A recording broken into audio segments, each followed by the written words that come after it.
जय हिंद साथियों। तो आइए आज का सेगमेंट शुरू करते हैं।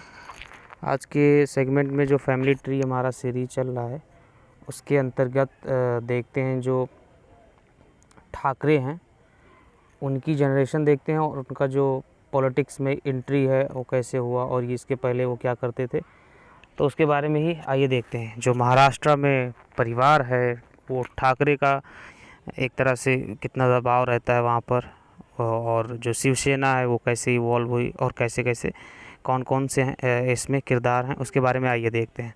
तो जो 3 जनरेशन है उसको हम देखेंगे ठाकरे परिवार की। जो बाला साहब ठाकरे थे, ये फाउंडर थे शिवसेना की ये, और इन्होंने ही शिवसेना को एक तरह से फाउंड किया था।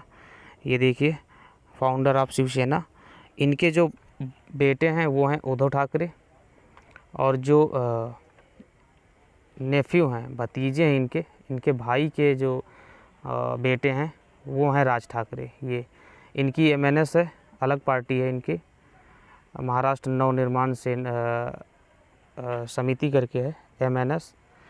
और एक तरह से जो पॉलिटिकल पंडित हैं, एक तरह से वो कहते हैं कि ये महाराष्ट्र में इनकी एक तरह से जो पार्टी है वो कुछ ज़्यादा गेन नहीं कर पा रही है एज़ कम्पेयर टू शिवसेना, क्योंकि शिवसेना तो बहुत बड़ा एक महाराष्ट्र में इसका बहुत बड़ा बेस है। और उद्धव ठाकरे हैं इसके अभी एक तरह से कर्ता धर्ता हैं।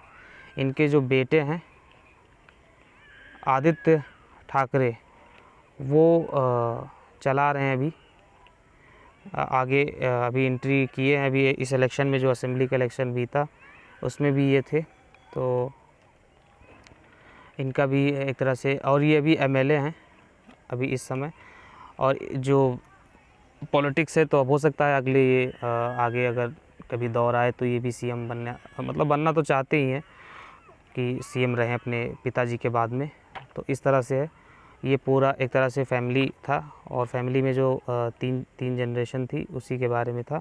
तो ये दूसरे थे, और जो नीचे हैं वो आदित्य ठाकरे। तो 3 जनरेशन चल रही है अभी।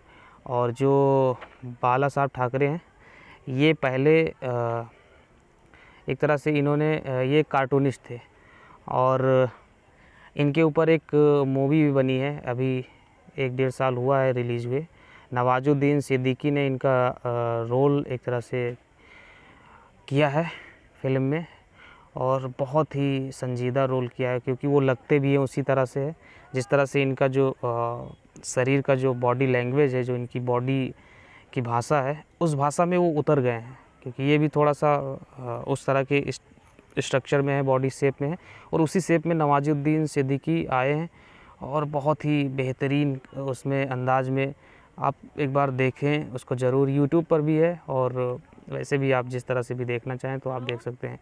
तो यहाँ पर बहुत ही एक तरह से अच्छा दिखाया गया है उसमें फ़िल्म में, और मूवी में इनके बारे में ही सारा का सारा बताया गया है कि कैसे कैसे इनकी क्या क्या इमरजेंसी के ड्यूरेशन में कैसे ये क्या टैकल आउट रहते हैं, और क्या क्या चीज़ें होती हैं इनके साथ में, और कैसे कैसे ये जो महाराष्ट्र मानुस, जो मराठी मानुस का शब्द है, ये कैसे है कार्टून के बाद में, ये कैसे आंदोलन में आते हैं, और बहुत सारी चीज़ें ये बताते हैं और करते हैं।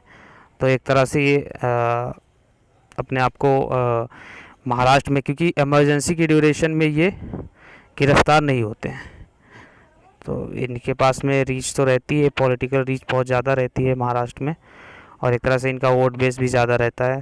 तो ये सब सारी चीज़ें रहती हैं, और कार्टूनिस्ट थे पहले से, तो इनको सारी चीज़ें पहले से ही पॉलिटिक्स में एक तरह से पता थी, बहुत कुछ पता थी, क्योंकि ये कार्टूनिस्ट होते हैं वो तो उनको रोज़ डे टू डे में क्या हो रहा होता है उनको पता रहता है। तो और वो मूवी में सारा का सारा कुछ इनका जितना भी क्रक्स था उसको दिखाया गया है। तो आप एक बार ज़रूर उस फिल्म को देखें। मैंने एक देखी है, इसलिए मैं आपको रेफ़र कर रहा हूँ। तो अगर आप देखेंगे तो इनके बारे में, और जो महाराष्ट्र की जो लोकल पॉलिटिक्स है, जो वहाँ की जो भी असेंबली के इलेक्शन किस बेस पे होते हैं और क्या क्या मुद्दा है, तो वो सारा आपको समझ में आएगा। तो इसी के साथ में इस जो ये अंक है इसकी समाप्ति होती है। बहुत बहुत धन्यवाद। जय हिंद।